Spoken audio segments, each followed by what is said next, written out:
മഹാലക്ഷ്മിയുടെ ഏറ്റവും പുതിയ എപ്പിസോഡിൻ്റെ റിവ്യൂയിലേക്ക് എല്ലാ കൂട്ടുകാർക്കും സ്വാഗതം. അങ്ങനെ നമ്മുടെ ഉണ്ണി സ്റ്റേഷനിൽ നിന്നിറങ്ങി നേരെ നമ്മുടെ കരുണയെ കാണാനായിട്ട് ഓടി ചെല്ലുന്നുണ്ട്. കരുണയാണെങ്കിൽ കലിയോടെ ഇരിക്കുന്ന സമയത്താണ് ഉണ്ണി ചെന്ന് കയറി കൊടുക്കുന്നത്. ഉണ്ണിയെ കണ്ടതും കരുണ പൊട്ടിത്തെറിച്ച് ഓരോന്നും ഉണ്ണിയോട് സംസാരിക്കുമ്പോൾ നമ്മുടെ പ്രതാപന് വിഷമം വരുന്നുണ്ട്. പ്രതാപൻ പറയുന്നുണ്ട്, മോളെ ഇങ്ങനെ ഉണ്ണിയെ വഴക്ക് പറയാതെ, ഈ ജോലിയൊക്കെ അച്ഛനും ചെയ്തിട്ടുള്ളതല്ലേ, കള്ളപ്പണ ഇടപാടും സ്പിരിറ്റും എല്ലാം അച്ഛനും കടത്തിയിട്ടുള്ളതല്ലേ എന്നൊക്കെ പറയുമ്പോൾ നമ്മുടെ കരുണ പറയുന്നുണ്ട്, അച്ഛൻ അങ്ങനെയൊക്കെ ചെയ്തിട്ടുണ്ടെങ്കിൽ അച്ഛന് പിടിക്കപ്പെടാതെ നിൽക്കാനുള്ള കഴിവുണ്ട്, എന്നാൽ ഒരു കഴിവും ഇല്ലാത്തൊരു മനുഷ്യനാണ് എൻ്റെ ഭർത്താവ് എന്നൊക്കെ പറഞ്ഞുകൊണ്ട് നമ്മുടെ ഉണ്ണിയെ വെറും അങ്ങ് അപമാനിക്കുന്നുണ്ട്. എന്നിട്ട് പറയുന്നുണ്ട്, എൻ്റെ ഭർത്താവ് അറിയപ്പെടുന്ന ഒരാളായിരിക്കണം, ആ ഭർത്താവിൻ്റെ പേര് എനിക്ക് അറിയപ്പെടണമെന്നൊക്കെ എനിക്ക് ആഗ്രഹം ഉണ്ടായിരുന്നു. എൻ്റെ ഭർത്താവ് ഇങ്ങനെ ഒരാളാണെന്ന് പറയാൻ പോലും എനിക്ക് നാണക്കേടാ, ഇങ്ങനൊരു ഭർത്താവ് ഉള്ളതിലും ഭേദം ഇല്ലാതിരിക്കുന്നതാണെന്നൊക്കെ പറഞ്ഞിട്ട് നമ്മുടെ കരുണ പൊട്ടിത്തെറിച്ച് നമ്മുടെ റൂമിലേക്ക് കയറി പോകുന്നത് കാണിക്കുന്നുണ്ട്. അപ്പോഴും നമ്മുടെ മുത്തശ്ശിക്കും പ്രതാപനും എന്ത് ചെയ്യണമെന്നറിയാൻ വയ്യാതെ ധർമ്മസങ്കടത്തിൽപ്പെട്ട് നിൽക്കുമ്പോൾ നമ്മുടെ പ്രതാപം വന്ന് നമ്മുടെ ഉണ്ണിയെ സമാധാനിപ്പിക്കുന്നുണ്ട്. മോൻ ഇതൊന്നും കേട്ട് വിഷമിക്കേണ്ട, ഞാനും ഇതൊക്കെ ചെയ്തിട്ടുള്ളതാ, കള്ളപ്പണ ഇടപാടും സ്പിരിറ്റ് ലോറി കടത്തലും മണൽ കടത്തലും ഒക്കെ ചെയ്തിട്ടുള്ളതാ, മോൻ അതറിയാവുന്നതല്ലേ. പക്ഷെ അന്നൊന്നും ഇതുപോലെ വലിയ പ്രശ്നമായില്ല. ബന്ധുക്കളും നാട്ടുകാരും പോലീസും മാധ്യമങ്ങളൊന്നും ഇത്രയും അറിഞ്ഞിട്ടില്ല. വല്ലപ്പോഴും ഒന്ന് പോലീസ് പിടിക്കും, അതിൻ്റേതായിട്ടുള്ള നീക്കുപോക്ക് ചെയ്യും എന്നല്ലാതെ ഇത്രയും വലിയ പ്രശ്നങ്ങൾ ഉണ്ടായിട്ടില്ല. ഈ കള്ളപ്പണ ഇടപാടൊക്കെ ചെയ്യുമ്പം പെട്ടെന്ന് പണക്കാരനാവാൻ ചെയ്യുന്നതല്ലേ, അതിൻ്റേതായിട്ടുള്ള ഒരു സെക്യൂരിറ്റിയും കൂടെ ഒക്കെ ചെയ്യണമായിരുന്നെന്നൊക്കെ ഉപദേശിച്ച് കൊടുക്കുന്നുണ്ട്. പെട്ടെന്ന് പണക്കാരനാവാൻ ഇതിലും വലിയ വേറെ മാർഗ്ഗമില്ല, ചെയ്യുമ്പോൾ സൂക്ഷിച്ച് ചെയ്യണമെന്ന് മാത്രമേ ഉള്ളെന്ന് പ്രതാപൻ നമ്മുടെ ഉണ്ണി ഉപദേശിച്ച് കൊടുക്കുന്നുണ്ട്. ശേഷം പ്രതാപൻ പറയുന്നുണ്ട്, മോളെ പോയി കണ്ട് തണുപ്പിച്ചതിന് ശേഷം പോയാൽ മതിയെന്ന് പറയുമ്പോൾ നമ്മുടെ മുത്തശ്ശി പറയുന്നുണ്ട്, ചെല്ല് അവൾ അങ്ങനെയൊന്നും തണുക്കുമെന്ന് എനിക്ക് തോന്നുന്നില്ലെന്ന് പറയുമ്പോൾ പ്രതാപൻ പറയുന്നുണ്ട്, അതൊന്നും കാര്യമാക്കേണ്ട, മോൻ ചെന്ന് കണ്ടിട്ട് വരാൻ പറയുന്നു. അപ്പോൾ നമ്മുടെ ഉണ്ണി പറയുന്നു, എന്തായാലും കണ്ടിട്ടേ പോകുന്നുള്ളെന്ന് പറഞ്ഞ് ഉണ്ണി കരുണയെ കാണാനായിട്ട് റൂമിലേക്ക് ചെല്ലുന്നത് കാണിക്കുന്നുണ്ട്. ശേഷം നമ്മുടെ പ്രതാപം മുത്തശ്ശിയോട് പറയുന്നുണ്ട്, മോൻ എന്തൊക്കെ കുറ്റങ്ങളുണ്ടെങ്കിലും അതൊന്നും കരുണ നിൽക്കുമ്പോൾ ഉണ്ണി കേക്ക് മുത്തശ്ശി പറയരുത്, അമ്മ പറയരുത്. കാരണം അങ്ങനെ പറഞ്ഞു കഴിഞ്ഞാൽ ഭർത്താവില്ലാത്ത വിധവയെ പോലെ നമ്മുടെ മോൾ ഇവിടെ വന്ന് നിൽക്കേണ്ടി വരും.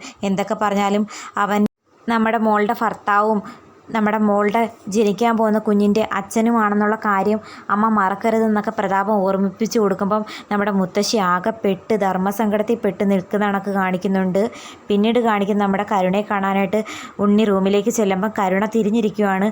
കരുണയ്ക്ക് ഉണ്ണിയുടെ സൗണ്ട് കേൾക്കുമ്പോഴത്തേക്കും ഭയങ്കര ചൂടായിട്ട് വന്ന് ഉണ്ണിയോടെ വീണ്ടും പൊട്ടിത്തെറിക്കുന്നു. നിങ്ങളൂടെ എന്നെ ഇനി കാണാൻ വരരുതെന്നല്ലേ പറഞ്ഞത്, പിന്നെ നിങ്ങൾ എന്തിനിവിടെ നിൽക്കുന്നത്, നിങ്ങൾ വീണ്ടും പോകാനൊക്കെ പറഞ്ഞ് ആട്ടി ഇറക്കുന്നതായിട്ട് കാണിക്കുന്നുണ്ട്. അന്നേരം നമ്മുടെ ഉണ്ണി കരുണയോടെ പറയുന്നുണ്ട്, അങ്ങനെ നമ്മൾ തമ്മിൽ തെറ്റിപ്പിരിഞ്ഞ് പോയി കഴിഞ്ഞാൽ അവിടെ ജയിക്കാൻ പോകുന്നത് നിൻ്റെ ചേച്ചിയായിരിക്കും എന്ന് പറയുന്ന സമയത്ത് നമ്മുടെ കരുണ ഉണ്ണിയോട് നന്നായിട്ട് ആക്കി പറയുന്നുണ്ട്, ഇപ്പോൾ അവൾ തോറ്റു നിൽക്കുമല്ലേ, നിങ്ങൾക്കൊരവകാശവും ഇല്ലാത്ത വീട്ടിൽ ഞാൻ എന്തിൻ്റെ പേര് വരണം, നിങ്ങളുടെ ചേട്ടൻ നാളെ ഒരു സമയത്ത് അവിടുന്ന് എൻ്റെ കൂടെ ഇറങ്ങിപ്പോകാൻ പറഞ്ഞാൽ നിങ്ങളുടെ അമ്മയ്ക്ക് പോലും മറുത്തൊന്നും ചേട്ടനോട് പറയാനുള്ള അവകാശം അവിടെ ഇല്ല, പിന്നെ എന്തിൻ്റെ പേര് ഞാൻ നിങ്ങളുടെ കൂടെ ആ വീട്ടിലേക്ക് വരുന്നു, മറ്റൊരാൾക്കുള്ള വീട്ടിൽ ഔദാര്യത്തിന് കഴിയാൻ എനിക്ക് സൗകര്യമില്ല, മറ്റൊരുത്തൻ്റെ ചിലവിന് കഴിയാനും എനിക്ക് താല്പര്യമില്ലെന്നൊക്കെ പറയുന്ന സമയത്ത് നമ്മുടെ കരുണ പറയുന്നുണ്ട്, നാളെ ഒരു സമയത്ത് ഞാൻ നിങ്ങൾ വിളിച്ചാൽ വരാം, പക്ഷേ കണ്ണനും ലക്ഷ്മിയും രണ്ടായി പിരിയണം, അങ്ങനൊരു ദിവസം ഉണ്ടാക്കാൻ നിങ്ങൾക്ക് പറ്റുമെങ്കിൽ തീർച്ചയായിട്ടും ഞാൻ വരാം, അല്ലാതെ നിങ്ങൾ ഇനി മേലി എന്നെ കാണാനോ വിളിക്കാനോ ഒന്നും ചെയ്യരുതെന്ന് നമ്മുടെ കരുണ താക്കിയതുപോലെ പറയുമ്പോൾ നമ്മുടെ ഉണ്ണി വിഷമത്തോടെ പറയുന്നുണ്ട്, കരുണയെ നമ്മുടെ കുഞ്ഞ് നിൻ്റെ വയറ്റിലുണ്ടെന്ന് നീ മറക്കരുതെന്ന് പറയുമ്പം കരുണ നല്ല പൊട്ടിത്തെറിച്ച് പറയുന്നുണ്ട്, അതാണിപ്പോൾ എൻ്റെ ഒരു ബാധ്യത, ആ ബാധ്യത വേണ്ടി വന്നാൽ ഞാൻ ഇല്ലാണ്ടാക്കും, അങ്ങനൊരു പാപം എന്നെയും കൊണ്ട് ചെയ്യിക്കരുത്.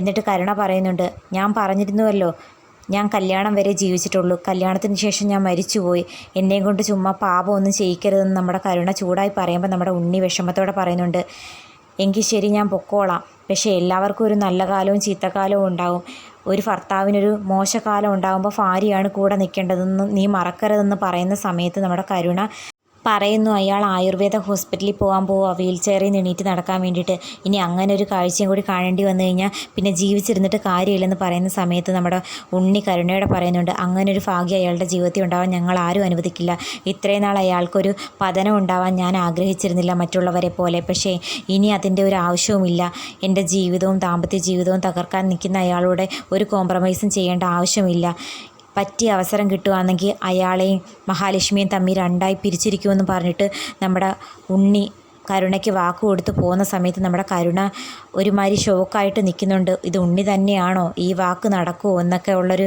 അതിശയത്തിൽ ഇങ്ങനെ ഷോക്കായിട്ട് നിൽക്കുന്നത് കാണിക്കുന്നുണ്ട്. പിന്നെ കാണിക്കുന്ന നമ്മുടെ ഉണ്ണിയും മേഘനാഥനും കൂടി പുറത്ത് നിന്ന് സംസാരിക്കുന്നത് കാണിക്കുന്നുണ്ട്. അന്നേരം നമ്മുടെ ഉണ്ണി വിഷമത്തോടെ പറയുന്നുണ്ട്, എനിക്കെല്ലാം നഷ്ടപ്പെടുവാന്ന് തോന്നുന്നുണ്ട് മേഘയേട്ടാ. കല്യാണം കഴിച്ച പെണ്ണ് പോലും എന്നെ ഇട്ടിട്ട് പോകുന്ന തോന്നേ. നാട്ടുകാർ മൊത്തം അറിഞ്ഞ് എനിക്കിനി ജീവിച്ചിരിക്കണമെന്ന് പോലും ഇല്ല എന്ന് പറയുന്ന സമയത്ത് നമ്മുടെ മേഘനാഥൻ പറയുന്നത്, എടാ മോനെ, ടെൻഷൻ അടിച്ച് നീ ചുമ്മാ ആത്മഹത്യയൊന്നും ചെയ്ത് മറ്റുള്ളവരെ സന്തോഷിപ്പിക്കരുത്, പ്രത്യേകിച്ച് നമ്മുടെ ശത്രുക്കളെ. അവനൊന്ന് തോമസ് വൈദ്യരുടെ അടുത്ത് പോകുന്ന നിമിഷത്തിനായിട്ട് ഞാൻ കാത്തിരിക്കുക. അവൻ തോമസ് വൈദ്യരുടെ അടുത്ത് പോകുന്ന ആ നിമിഷം തന്നെ അവൻ്റെ കൊലയാളി അവിടെ എത്തിയിരിക്കുമെന്ന് നമ്മുടെ മേഘനാഥൻ പറയുമ്പോൾ നമ്മുടെ ഉണ്ണി പറയുന്നുണ്ട്, ഇനി മേഘയേട്ട എന്ത് ചെയ്താലും ഞാൻ അതിനൊപ്പം കൂടെ കാണും. ഇത്രയും നാൾ ഞാൻ അങ്ങനല്ലായിരുന്നു. എൻ്റെ ജീവിതം തകർത്ത വ്യക്തി അയാളെന്ന് പറയുന്ന സമയത്ത് നമ്മുടെ മേഘനാഥൻ പറയുന്നു, അപ്പോൾ എൻ്റെ ജീവിതമോ? അയാളുടെ ഒരു സ്ഥാപനങ്ങളിലും എനിക്ക് കയറാൻ പ്രവേശനമില്ല. പണ്ട് ഞാൻ ജ്വല്ലറിയുടെ മറവിൽ ഇതേ കണക്ക് കള്ളപ്പണ ഇടപാട് നടത്തിയിട്ടുണ്ടായിരുന്നു. അന്നൊന്നും ഈ മഹാലക്ഷ്മി എന്ന് പറയുന്ന ഒരുത്തി ഇല്ലാത്തതുകൊണ്ട് ഇത്രയും കുഴപ്പമായില്ല. തലയണ മന്ത്രത്തിൻ്റെ ശക്തി എന്ന് പറയുന്നുണ്ട് മേഘനാഥൻ. അന്നേരം നമ്മുടെ ഉണ്ണി പറയുന്നുണ്ട്, അയാൾ എന്നെ സാമ്പത്തികമായി സഹായിക്കില്ല. എൻ്റെ ഭാര്യ എന്നെ ഇട്ടിട്ട് പോയപ്പം അവളുടെ ഇഷ്ടങ്ങൾ സമയത്തിനനുസരിച്ച് ചെയ്തു കൊടുക്കാൻ വേണ്ടിയിട്ടാണ് ഞാൻ കള്ളപ്പണം പറ്റിയത്, അത് അമ്മാവൻ്റെ അറിവോടെ. അന്നേരം നമ്മുടെ മേഘനാഥൻ പറയുന്നു, അതല്ല എനിക്കറിയില്ലടാ മോനെ. അന്നേരം പറയുന്നുണ്ട് നമ്മുടെ മേഘനാഥൻ, നീ അവിടുന്ന് പൊട്ടിത്തെറിച്ച് പോയി കഴിഞ്ഞപ്പം മഹാലക്ഷ്മിയെ വിഷമിപ്പിച്ചിട്ടല്ലേ പോയത്. നീ പുറത്തു പോയപ്പം നിൻ്റെ പുറകെ മറ്റൊരാളും കൂടി ഉണ്ടായിരുന്നു. അത് മനുഷ്യരൂപത്തിലുള്ള ആരുമല്ല, അവളുടെ പ്രാക്ക്. അവൾ എന്ന് വീട്ടിൽ വന്ന് കയറിയിട്ടുണ്ടോ അന്ന് മുതൽ അനർത്ഥങ്ങൾ മാത്രമേ കണ്ണനെ ദ്രോഹിക്കാൻ പോയിട്ടുള്ളവർക്ക് കിട്ടിയിട്ടുള്ളൂ. അതുകൊണ്ട് പ്രാക്കെന്നൊക്കെ പറയുന്നത് നിസ്സാരമല്ല. അവൾ പ്രാർത്ഥിച്ചാൽ വിളിച്ചാൽ വിളി കേൾക്കുന്നതാണെന്ന് വിശ്വാസം ഉണ്ടെന്നൊക്കെ നമ്മുടെ മേഘനാഥൻ പറയുന്നുണ്ട്. ഇപ്പോൾ തന്നെ അവൾ എൻ്റെയും മഞ്ജുവിൻ്റെയും കല്യാണം മുടക്കാവുന്ന ശ്രമിച്ചതാണ്. ഞങ്ങളുടെ കല്യാണത്തിന് അവൾ പങ്കെടുക്കില്ലെന്നൊക്കെയാണ് പറയുന്നത്. അന്നേരം നമ്മുടെ ഉണ്ണി പറയുന്നുണ്ട്, അതൊരിക്കലും നടക്കില്ല മേഘേട്ടാ. മഞ്ജു ആരെങ്കിലും കല്യാണം കഴിക്കുന്നുണ്ടെങ്കിൽ അത് ഉറപ്പായിട്ടും മേഘേട്ടനെ ആയിരിക്കും. അത് എൻ്റെയും മഞ്ജുവിൻ്റെയും ദുർഗാമ്മയുടെയും വാശിയാണെന്ന് പറയുന്നുണ്ട് നമ്മുടെ ഉണ്ണി. അതെൻ്റെ ഭാഗ്യം, അല്ലായിരുന്നെങ്കിൽ ആ കാര്യത്തിൽ ഞാൻ പെട്ടുപോയേനെന്ന് നമ്മുടെ മേഘനാഥൻ പറയുന്നുണ്ട്. അന്നേരം നമ്മുടെ ഉണ്ണി പറയുന്നുണ്ട്, ഞാൻ എന്തായാലും ഇനി വീട്ടിലേക്ക് പോവുക. മിക്കവാറും അയാൾ എന്നെ ജോലിയിൽ നിന്ന് പുറത്താക്കാൻ ചാൻസ് ഉണ്ടെന്ന് പറയുന്ന സമയത്ത് നമ്മുടെ മേഘനാഥൻ പറയുന്നുണ്ട്, അത് സന്തോഷത്തോടെ സ്വീകരിക്കണം. കാരണം അവൻ്റെ ജീവിതത്തിൽ ഇനി നടക്കാൻ പോകുന്നത് വലിയ ദുരന്തമാണ്. ഇത്രയും നാൾ വീൽ ചെയറിൽ സഞ്ചരിച്ചുകൊണ്ടിരുന്ന അവൻ ഇനി സഞ്ചരിക്കാൻ പോകുന്നത് പോത്തിൻ്റെ പുറത്തായിരിക്കുമെന്ന് പറഞ്ഞ് ഉണ്ണിയോട് സമാധാനിപ്പിക്കുന്നുണ്ട്. ഉണ്ണിക്കത് ഭയങ്കര സന്തോഷമാകുന്നുണ്ട്. മേഘനാഥൻ പറയുന്നുണ്ട്, ഇത് ഞാൻ നിനക്ക് തരുന്ന വാക്കാണെന്ന് പറഞ്ഞിട്ട് കൈയൊക്കെ കൊടുക്കുന്നതായിട്ട് കാണിക്കുന്നുണ്ട്. പിന്നീട് കാണിക്കുന്ന നമ്മുടെ ഉണ്ണി കമലേശ്വരത്തേക്ക് വരുന്നുണ്ട്. ആ സമയത്ത് നമ്മുടെ ദുർഗാമ്മയും മഞ്ജും കൂടെ സോഫയിലിരിക്കുമ്പോൾ നമ്മുടെ കണ്ണനും മഹാലക്ഷ്മിയും കൂടെ അങ്ങോട്ടേക്ക് വരുന്നുണ്ട്. എന്നിട്ട് കണ്ണൻ ചോദിക്കുന്നുണ്ട്, നമ്മുടെ ക്രിമിനൽ വന്നില്ലേ എന്ന്. അന്നേരം നമ്മുടെ മഞ്ജു പറയുന്നുണ്ട്, എന്തൊക്കെ ക്രിമിനൽ എന്ന് പറഞ്ഞാലും അത് സ്വന്തം അനുജനാണ്. അപ്പം കണ്ണേട്ടൻ എന്തായാലും പോലീസ് സ്റ്റേഷനിലേക്ക് പോകാമായിരുന്നെന്ന് പറയുന്ന സമയത്ത് നമ്മുടെ കണ്ണൻ പറയുന്നു, അതിൻ്റെ ആവശ്യം എനിക്കില്ലെന്ന് പറയുന്ന സമയത്ത് നമ്മുടെ ദുർഗാമ്മ പറയുന്നുണ്ട്, നീ പോയില്ലേലും അവനെ പുറത്തിറക്കാൻ പോകേണ്ടവർ പോയിട്ടുണ്ടെന്ന് പറയുന്ന സമയത്ത് നമ്മുടെ കണ്ണൻ പറയുന്നുണ്ട്, അല്ലേലും പണ്ടേ അവന് കൂട്ട് എന്നേക്കായും മേഘനുമായിട്ടായിരുന്നു. അതിൻ്റെ എല്ലാ സ്വഭാവ ഗുണങ്ങളും അവനുണ്ട് താനും. പോയി ഇറക്കുന്നവർ ഇറക്കിക്കോട്ടെ എന്ന് പറയുന്ന സമയത്ത് നമ്മുടെ ദുർഗാമ്മ പറയുന്നുണ്ട്, ഇവളെ കല്യാണം കഴിച്ച് കൊണ്ടുവരുന്നതിന് മുമ്പ് എൻ്റെ മോന് ഒരു കുറ്റവും ഇല്ലായിരുന്നു. ഇവൾ വന്നതിന് ശേഷമാണ് എൻ്റെ മോൻ എല്ലാ കുറ്റങ്ങളും വന്നു തുടങ്ങിയെന്ന് പറയുമ്പോൾ നമ്മുടെ കണ്ണൻ പറയുന്നുണ്ട്, എല്ലാ കുറ്റങ്ങളും എൻ്റെ ഭാര്യ കാരണമാണ് ഉണ്ടായെന്ന് നിങ്ങളുടെ വിശ്വാസമെങ്കിൽ ഇത് തിരുത്താനൊന്നും എന്നിങ്ങോട്ട് പറ്റത്തില്ല. നിങ്ങളുടെ വിശ്വാസം അങ്ങനെ തന്നെ ഇരിക്കട്ടെ എന്നൊക്കെ പറയുന്നുണ്ട് നമ്മുടെ കണ്ണൻ. ആ സമയത്തേക്ക് നമ്മുടെ ഉണ്ണി അങ്ങോട്ടേക്ക് കയറി വരുന്നുണ്ട്. ഉണ്ണിയെ കണ്ടത് നമ്മുടെ മഞ്ജുവും ദുർഗാമ്മയും സന്തോഷത്തോടെ ഓടിച്ചെന്ന് കയ്യിലൊക്കെ പിടിച്ച് സമാധാനിപ്പിക്കുന്നുണ്ട്. അന്നേരം നമ്മുടെ കണ്ണൻ വന്ന് ഉണ്ണിയോട് പറയുന്നുണ്ട്, നേരത്തെ നീ ഇവിടുന്ന് മാറി താമസിക്കുമെന്നൊക്കെ പറയുന്ന കേട്ട് ഇപ്പോൾ ഏറ്റവും കൂടുതൽ സൗകര്യം അതുതന്നെയാണ്. കമലേശ്വരം ഫിനാൻസിൽ എന്നെ വിശ്വസിച്ച് പണം നിക്ഷേപിച്ച ഒരുപാട് പേരുണ്ട്. അവരുടെയൊക്കെ വിശ്വാസമാണ് നീ ഇല്ലാതാക്കിയത്. രാവിലെ മുതൽ ഫോൺ വിളിയോട് വിളിയാണ്. അന്നേരം ഉണ്ണി പറയുന്നുണ്ട്, ഞാനിപ്പോൾ എന്ത് വേണം?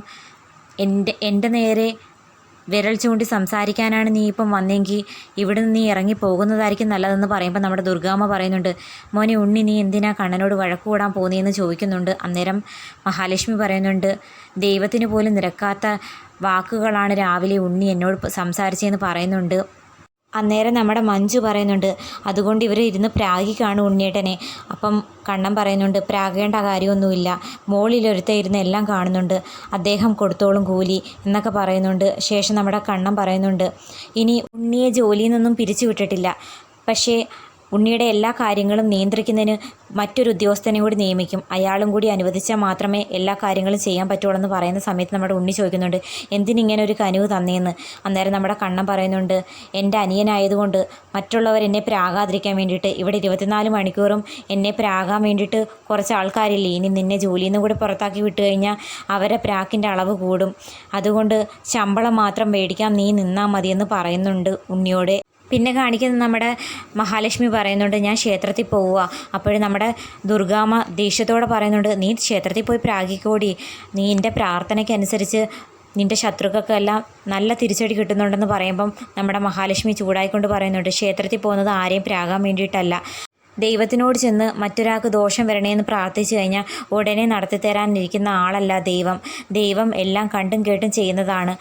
ഞാൻ തോമസ് വൈദ്യരുടെ അടുത്ത് എൻ്റെ കണ്ണേട്ടനെ ചികിത്സയ്ക്ക് കൊണ്ടുപോകുമ്പോൾ കണ്ണേട്ടന് സുഖം പ്രാപിക്കണേന്ന് പ്രാർത്ഥിക്കാൻ വേണ്ടിയിട്ടാണ് പോകുന്നത്, അല്ലാതെ മറ്റൊരാൾക്ക് ദോഷം വരണേന്ന് പ്രാർത്ഥിക്കാൻ വേണ്ടിയിട്ടല്ല പോകുന്നതെന്ന് പറയുന്ന സമയത്ത് നമ്മുടെ കണ്ണൻ പറയുന്നുണ്ട്, കിട്ടിയില്ലേ ആവശ്യത്തിന്, ഇനി പൊയ്ക്കൂടെ എന്ന് പറയുന്നുണ്ട്.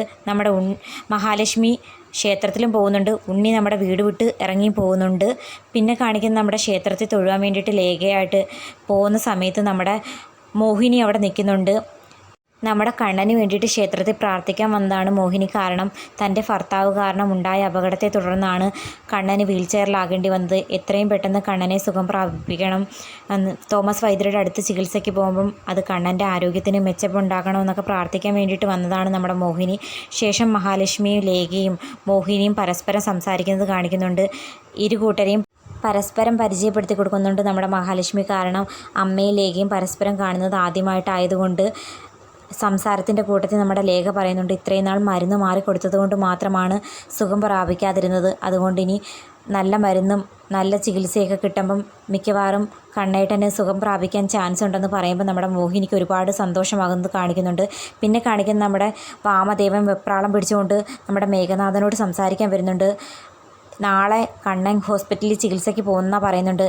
അപ്പം മേഘനാഥൻ പറയുന്നു, അവനെ കൊണ്ടുപോയിക്കോട്ടെ, അവനെ ഇരുത്തിക്കൊണ്ടുപോയിട്ട് കിടത്തിക്കൊണ്ട് വരാൻ വേണ്ടിയിട്ടല്ലേ കൊണ്ടുപോകുന്നത്, അവൻ്റെ അവസാനത്തെ ചികിത്സയാണിത്, ഇനി അവൻ കണ്ണ് തുറന്നുകൊണ്ട് വരില്ല എന്നൊക്കെ പറഞ്ഞ് കാണിക്കുന്നതും കാണിച്ചുകൊണ്ടാണ് ഇന്നത്തെ എപ്പിസോഡ് അവസാനിക്കുന്നത്. അപ്പം മേഘനാഥനും സംഘവും ഉറച്ച തീരുമാനത്തിൽ കണ്ണനെ ഇല്ലാണ്ടാക്കാൻ തുനിഞ്ഞു നിൽക്കുമ്പോൾ നമ്മുടെ അയ്യപ്പസ്വാമിയുടെയും ദേവിയുടെയൊക്കെ അനുഗ്രഹത്താൽ കണ്ണൻ രക്ഷപ്പെടുമോ ഇല്ലയോ എന്നൊക്കെ കാത്തിരുന്ന് കാണാം. അപ്പോൾ വീഡിയോ ഇഷ്ടപ്പെടുവാണെങ്കിൽ തീർച്ചയായിട്ടും ചാനലൊന്ന് സബ്സ്ക്രൈബ് ചെയ്ത് സപ്പോർട്ട് ചെയ്യാൻ മറക്കല്ലേ കൂട്ടുകാരെ.